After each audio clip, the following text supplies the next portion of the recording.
کون تھے مصعب بن عمیر، کون تھے عثمان غنی، کون تھے سعد ابن ابی وقاص، قریش کے اعلیٰ گھرانوں کے چشم و چراغ نوجوان، وہ آ رہے ہیں محمد کے ہاتھ پر بیعت کر رہے ہیں، اسلام لا رہے ہیں صلی اللہ علیہ وسلم۔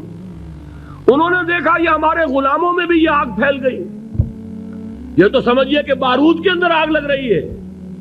یہ ابھی تک تو قانے تھے جو ظلم ہم کر رہے تھے اس پر، لیکن ان کے اندر اگر یہ ایمان اور اسلام کی دعوت اور تحریک ان میں پھیل گئی تو ہمارا اقتدار اور ہمارا یہ پورا نظام جو ہے یہ چوپٹ ہو جائے گا۔ یہ ہے وہ چیز جو میں نے کل آپ کو اقبال کا مصرع پڑھا سنایا تھا کہ نظام کہنا کے پاس بانو یہ مارز انقلاب میں ہے، beware of the revolution that is coming, لہذا اپنی پوری قوتوں کو جمع کرو اور کچل دو انہیں، مارو انہیں۔ یہ کام شروع ہوا ہے سن 5 سے، بلکہ 4 کہنا چاہیے، 4 سے لے کر 12 تک 8 برس اس کو کہتے ہیں پرسیکیوشن، فزیکل پرسیکیوشن، تشدد، مار پیٹ، جلانا، دہتے ہوئے انگاروں پر لٹانا، فاقے رکھنا، بھوکے رکھنا، ان کو ڈال دی گئی زنجیریں، گھروں میں بند کر دیا گیا نوجوانوں کو۔ حضرت عثمان کو چچا نے ان کے ایک چٹائی کے اندر لپیٹا اور دھونی دے دی، دم گھٹ رہا ہے، جان نکل رہی ہے۔ حضرت مصعب بن عمیر رضی اللہ تعالی عنہ، وہ نوجوان 200 درہم کا جوڑا ان کا سل کر آتا تھا شام سے تیار ہو کر، لباس معطر ہوتا تھا، جدھر سے نکل گیا پوری گلی جو ہے وہ معطر ہو گئی، انگلیاں اٹھ رہی ہیں، وہ جا رہا ہے مصعب، یہ خوشبو اس کی ہے۔ اس مصعب کے ساتھ کیا سلوک کیا؟ باپ تو مر چکا تھا، ماں نے پالا تھا، دولت بہت چھوڑ کر گیا تھا باپ، لہذا ماں نے بڑے ناز و نام میں پالا، بڑے لاڈ پیار میں، 200 درہم کا جوڑا تیار ہو رہا ہے۔ لیکن یہ کہ آپ کو معلوم ہے عرب کے اس معاشرے میں عورت کی کوئی حیثیت نہیں تھی، ماں کا اختیار نہیں تھا، چچا تھا اب سربراہ خاندان کا۔ چچا نے کہا مصعب اگر تم نے اپنے باپ کا دین چھوڑ دیا ہے تو باپ کی دولت پر بھی تمہارا کوئی حق نہیں ہے، نکل جاؤ گھر سے۔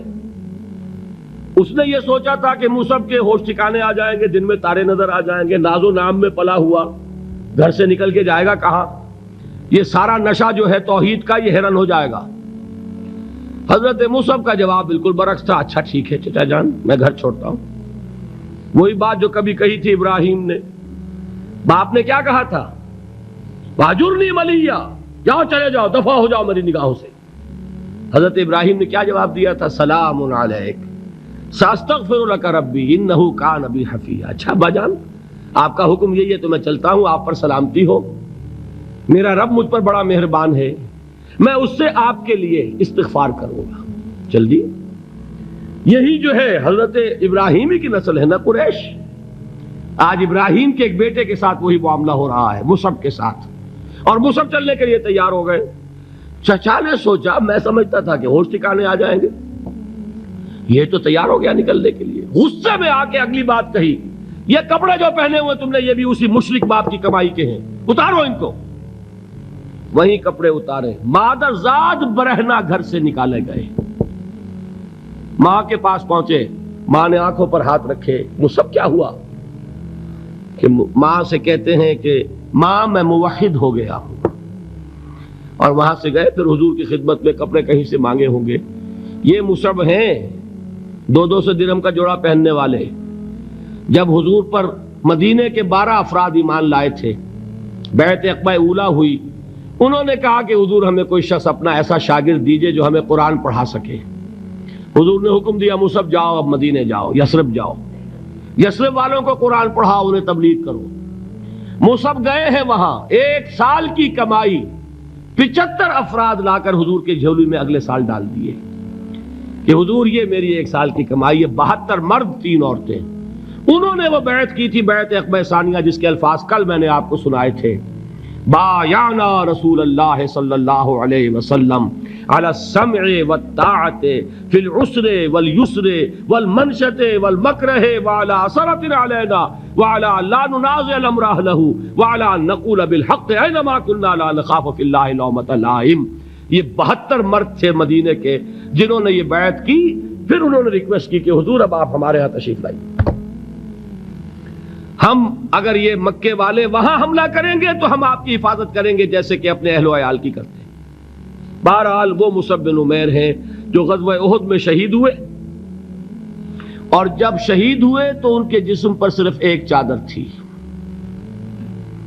ایک بات تو یہ نوٹ کیجئے، موضوع سے ذرا بات تھوڑی ادھر ادھر جا رہی ہے، لیکن یہی چیزیں ہیں اصل میں کہ جو ہمارے دلوں کو منور کرنے والی ہیں نور ایمان سے۔ وہ علم بردار تھے غزوہ احد میں، جھنڈا مسلمانوں کا ان کے پاس تھا۔ ایک ہاتھ پر، ایک شانے پر وار پڑا، ہاتھ کٹ گیا، دوسرے سے تھاما، دوسرے پہ کٹ گیا، اب دونوں حصوں کے بچے ہوئے ٹکڑوں سے جھنڈے کو تھاما، گرنے نہیں دیا، یہاں تک کہ شہید ہو گئے۔ گرے ہیں تو جھنڈا گرا ہے۔ شکل میں حضور سے بہت مشابہ تھے، خبر اڑ گئی کہ محمد شہید ہو گئے صلی اللہ علیہ وسلم۔ یہ مصعب بن عمیر کا واقعہ ہے۔ جب ان کو اب دفن کرنے کا وقت آیا، اور شہید کے لیے کفن جو ہے اس کا وہی لباس ہوتا ہے جو شہادت کے وقت ہو، حضور کے سامنے ایک پرابلم پیش کیا گیا۔ حضور، مصعب کے جسم پر تو ایک چادر تھی، اور وہ چادر بھی اتنی چھوٹی ہے، یعنی 2 گز کی چادر بھی نہیں ہے، اس سے اگر سر ڈھانپتے ہیں مصعب کا تو پیر کھل جاتے ہیں، پیر ڈھانپتے ہیں تو سر کھلتا ہے، کیا کریں؟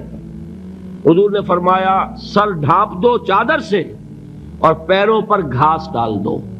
یہ آخری لباس ہے جو محمد کے اس دیوانے کو اس دنیا سے رخصت ہوتے ہوئے ملا ہے، جس کا 200 درہم کا جوڑا چلتا تھا۔